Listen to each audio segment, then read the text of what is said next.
Hello everyone and welcome to Slipjoint Sawyer.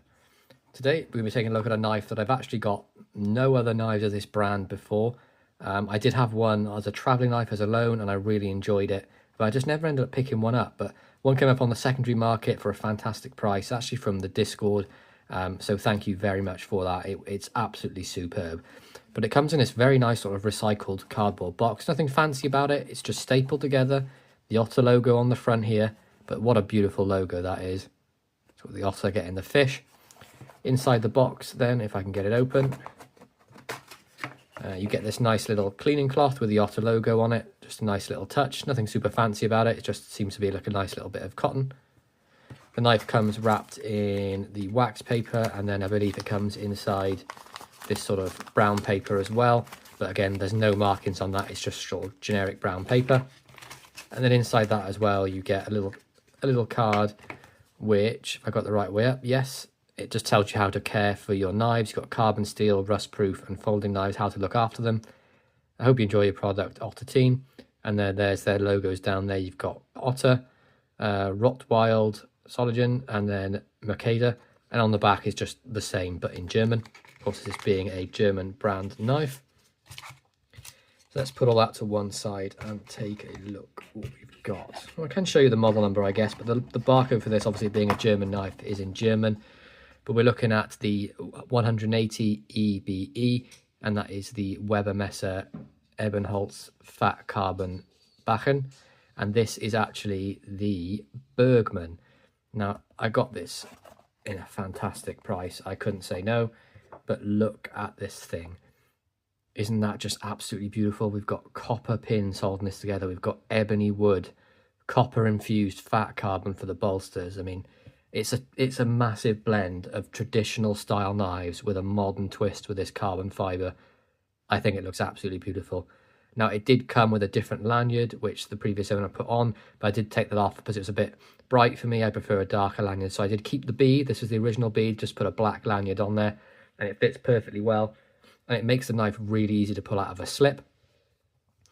But let's take a look at some of the build quality on this. So again, copper pins are all wonderfully flush, and this is the first time I'm seeing copper pins being used on a knife. Normally it would be brass, nickel, silver, sometimes you'd even get steel. But look at that carbon fiber bolster. Wonderful sort of markings on there where you can see it's gone round. You can see it's on the other side as well, but slightly different pattern. And again, that beautiful dark ebony wood on there as well. And of course, the lanyard hole with the lanyard through it. We have steel liners on this and a steel back spring. You can see the fit and finish is absolutely beautiful. There's no stepping at all. Wonderfully flush. No gaps. Beautiful construction. Blade right down the center. Everything's hafted wonderfully. There's no sharp markings on this at all. I mean, I can't feel anything. Nothing rough at all. So let's look at some specs of this knife. So it's called the Bergmann. Don't ask me what that means or why they called it, but I do know it's basically the weaver's knife, just as a bit more of an updated version of that. But let's grab some specs. So we have a close length of 3.5 inches. So anything from 3.5 to 3 3/4 for me is sort of that Goldilocks zone. I find it the best sort of size for a pocket knife. Let's take a look at the blade. This nice deep nail notch to open, or nail nick, half stop into the open position. And we have Otter very nicely etched on the blade with Soligen Germany on the tang stamp. Nice, very nice Wharncliffe blade. This is in C75 carbon steel. So it has been used by the previous owner. So there is a couple of little scratches here and there, a little bit of patina here and there, but nothing that's going to bother me in the absolute slightest. This thing is going to get used. I'm going to carry it. And it's bound to get a patina on it at some point while I'm using it. But no swedging, just a nice sort of working style blade.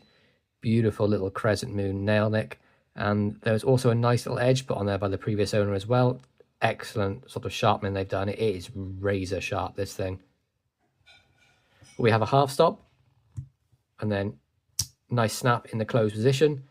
Say it's about 6 to a 6.5, and then 6.5 from the half stop open. But let's just listen to the snap on that. Fantastic. Love this thing. Meetup is great. You can see where it goes from the stainless spring into the carbon steel blade, where you get that greying of the steel. Wonderful action as well. Big fan of this. And I'm really impressed with Otter. I'm definitely going to have to pick up some more of their knives. I'd love to maybe see it. I wonder if they make a Barlow. I'd love an Otter Barlow. I don't think they do though. I've not seen one, but I'll definitely be picking up more, trying out different patterns. But let's take a look at the blade length. So we have a full blade length of under 3 inches. What's that? 2 7/8 roughly. And then a cutting edge of just over 2.5. The only thing I'd probably like to see to improve this knife for me would be add a little bit of a better sharpening choil. I might add my own in there just to make it a bit easier. As you can see, when it gets sharpened, then without one, you do get this sort of flat portion right at the end of the blade. But as I said previously, C75 carbon steel, very similar to what Arthur Wright & Son use on their knives. Holds an edge pretty well, takes a patina excellently, but it's easy to maintain, easy to sharpen, and easy to sort of, keep working really. You can strop this thing back from near dull.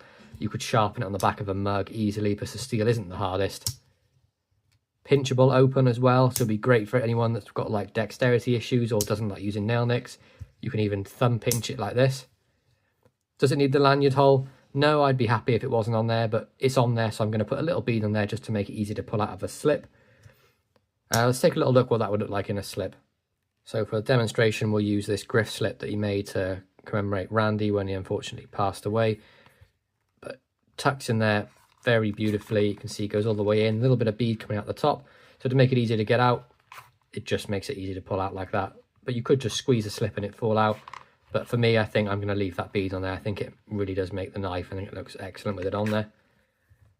Overall, very impressed with my sort of first Otter purchase.